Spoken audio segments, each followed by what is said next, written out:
Well, hello, Faith Bible Church family. I have another article I want to share with you. It's entitled, Why Does Everyone Seem So Angry at Each Other? It's taken from a book called Telling a Better Story, How to Talk About God in a Skeptical Age by Joshua Chatraw. Moral outrage, he talks about. Do you find our society is plagued by bitterness toward the other? Why does everyone seem so angry at each other? What do you think is the cause of the deep divisions and animosity we are experiencing? And what can be done about it? Wilfred McClay argues that we all feel a need to escape the indictment of our conscience and achieve release from the emotional weight of our guilt. Traditionally, the same God who sets the moral standards and pronounces final judgment is also the means by which holistic forgiveness is offered and accepted.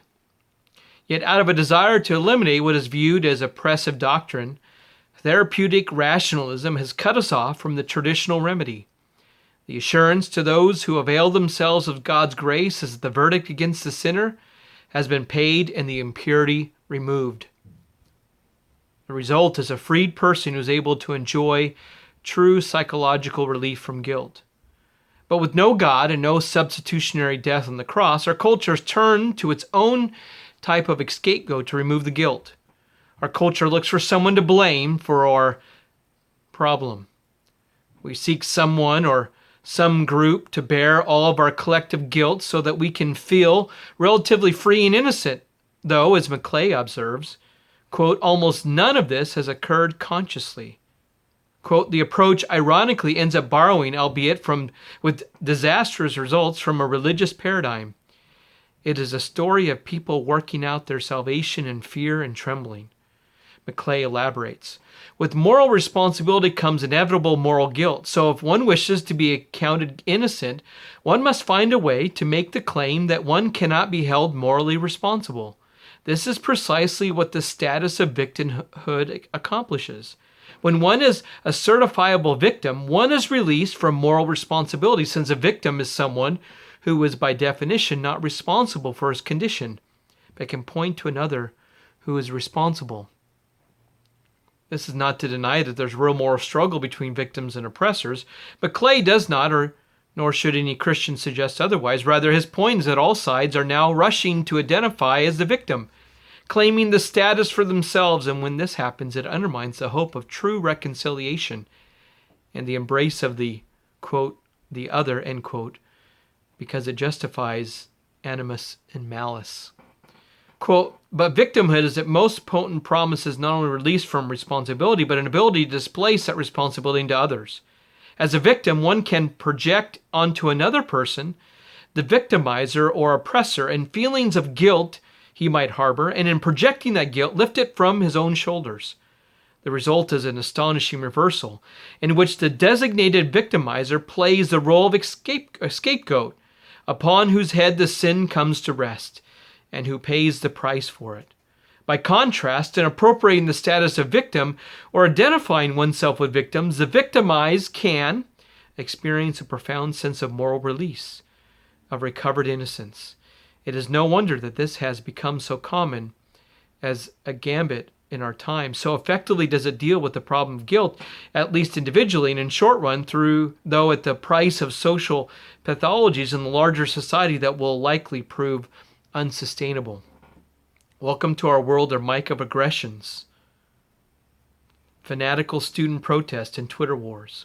The ability to seek the common good through compromise is a mere pipe dream because the other side is determined not merely to be wrong. Those on the other side are deemed morally reprehensible so that I and my group can be completely innocent. All guilt falls on the, quote, the other, end quote, and the only proper response is to silence the guilty. The result of this new response is to personal guilt and shame is that all moral striving is politicized, and instead of seeing moral struggle as something between you and God, the religious version, or something that happens between the good and evil within ourselves, the classic version, moral struggle now happens primarily between groups. Hence, it is common for all sides to have what Alan Jacobs calls the problem, quote, is the repugnant cultural other, or as he shortens it to the RCO. If I'm consumed by this belief that the person over there is both other and repugnant, then there's no reason to interact with them as a neighbor or to consider their perspective. As Jacobs explains, quote, the old divisive logic of the RCO impoverishes us, all of us, and brings us closer to the primitive state that philosopher Thomas Hobbes called, quote, the war of every man against every man.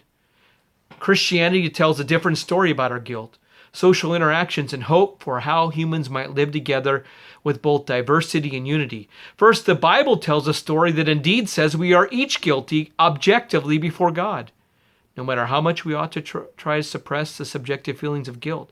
Since the blood of Christ is on our hands, we can't simply blame others to relieve our guilt. We've all turned away and sought to hide from God, sometimes in direct conscious rebellion and sometimes in shame. None of us can claim superiority, because salvation doesn't come from our own righteousness, but from the righteousness of God himself.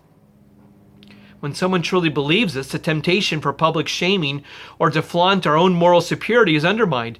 Belief in the Christian story also undercuts the assumption that we are always right. Coming to grips with God's mercy despite our rebellion melts away prideful scorn and produces genuine humility that admits personal failures and a willingness to forgive those who have wronged us. Second, at the heart of the gospel is a crucified king who forgave his murderers while he hung on the cross. Jesus' most famous sermon taught his followers to be meek, merciful, and committed to peacemaking. Jesus commanded them to love their neighbor or enemies and pray for those who mistreat them, and he modeled this message through his entire life. In contrast with the ancient norms, Jesus universalized benevolence. The parable of the Good Samaritan taught that seeking the common good of others was not to be limited to one's political or social tribe. Everyone becomes a neighbor when you must love as yourself. Third, the Christian story is antithetical to coercion. While this story presses up against modern sensibilities by including a God who will one day deliver a final judgment, this should free individuals not to seek vindictive retribution and a will to power. While Christians are to pursue justice and have an objective standard by which justice can be measured, the confidence that God will one day bring a final judge that frees one from all consuming lust to, quote, get even. See Romans 12:19. The biblical story also assumes human agency. Each of us will be held accountable for our choices. Coercive or manipulated behavior that sows public discord and distrust is never the way of the kingdom. As New Testament scholar Richard Bauckham has stressed, quote, coercion contradicts the nature of truth. It is in the very nature of Christian truth that it cannot be enforced. Coerce belief and turn the truth believed into a lie. The facts that Christians have not always embraced their own stories, resources to find freedom from personal guilt and to motivate them to care for the other is not evidence that these resources do not exist. These resources have provided the very means to offer a prophetic course correction, not only to society in general, but also for Christians themselves who have failed to live according to the narrative they confess to believe. I commend this article to you. Why does everyone seem so angry at each other? And the Moral Outrage by Joshua Chatraw. May it help you in your thinking biblically in these days.